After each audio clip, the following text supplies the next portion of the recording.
O perigo das queimadas é um encontro marcado na natureza.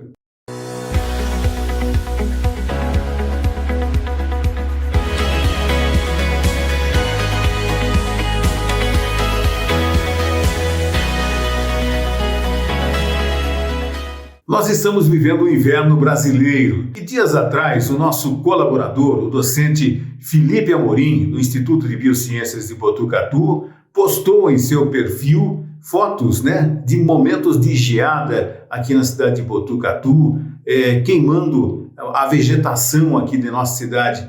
Quase que foi geral aqui em nossa cidade esse tipo de ocorrência. Felipe registrou através de fotos, através de algumas imagens, e eu pedi ao Felipe que falasse a respeito do perigo que vem depois de tudo isso. Afinal de contas, nós estamos vivendo também um período de estiagem, vegetação seca e as queimadas.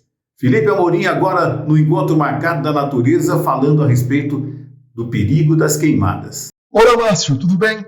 Mais uma vez é uma grande satisfação participar do programa Encontro Marcado da Natureza.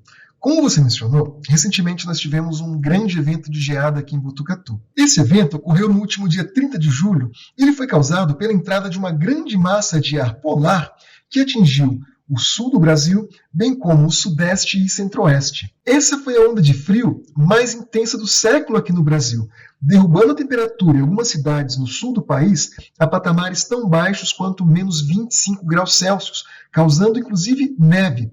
Aqui em Botucatu, a temperatura também despencou abaixo de zero, trazendo uma grande geada nas regiões de mata e também de cerrado, que estão dentro e nos arredores da cidade. E para quem saiu de casa, Márcio, nas primeiras horas daquela manhã fria do dia 30 de julho, se deparou com uma cena muito bonita e também bastante inusitada aqui na cidade de Botucatu. Essas são imagens do registro que fiz na única área de reserva de cerrado que temos aqui no município, que é a Floresta Estadual de Botucatu, cuja paisagem ficou completamente congelada. Aqui fotos da vegetação, panorama geral.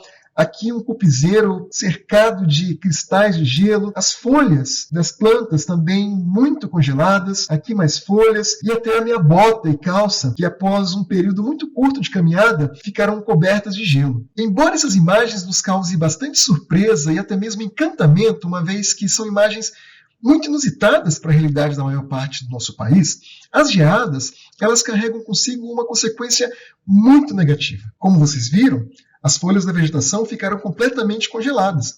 Isso implica que o agricultor também teve prejuízos.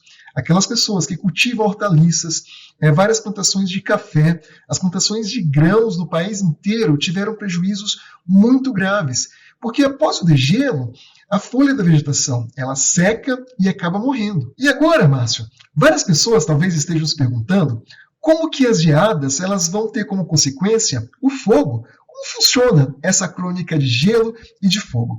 Acontece que as geadas, elas ao ressecarem a folhagem de toda a vegetação, elas vão fazer com que se acumule uma maior quantidade de biomassa seca.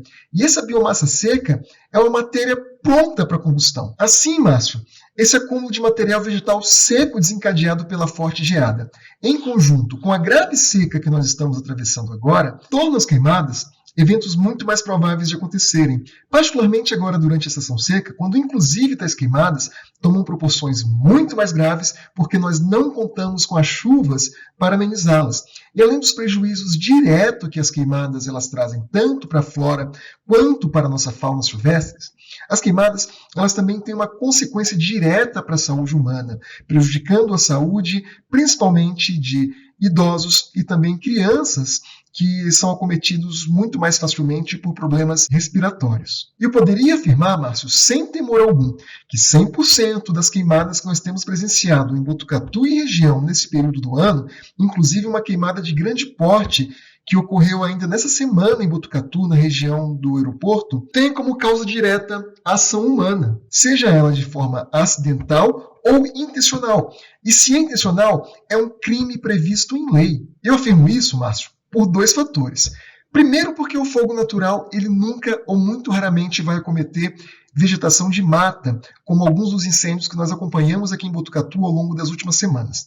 E segundo, porque o fogo natural ele normalmente ocorre em vegetações abertas, como é o caso do cerrado, cuja flora, né, as plantas, elas são inclusive adaptadas à passagem do fogo.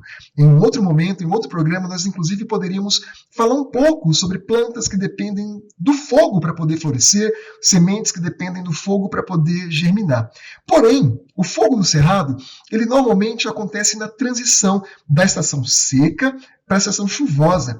Esse fogo ele não vai ocorrer no auge da estação seca, porque o fogo no cerrado, ele é desencadeado, esse fogo natural, ele é desencadeado principalmente pela queda de raios. E os raios eles caem exatamente quando também chove, ou seja, a gravidade desses incêndios, tanto para a flora quanto para a fauna, ela não vai ser tão grande quanto a gravidade desses incêndios causados em plena estação seca. Por isso, Márcio, para poder finalizar, eu gostaria de ressaltar que evitar os incêndios e fiscalizar a ocorrência de incêndios, né, dos incêndios criminosos principalmente, é uma responsabilidade nossa, é uma responsabilidade de toda a sociedade, uma vez que esses incêndios, como nós já falamos ao longo desse programa, causam prejuízos diretos, não só para a flora, como para a fauna silvestre, mas também para a saúde humana e para a nossa economia. Muito obrigado pela oportunidade de abordar e discutir essa temática tão importante para todos nós e também muito obrigado a todas as pessoas que sempre acompanham o programa Encontro Marcado na Natureza. Até uma próxima, pessoal!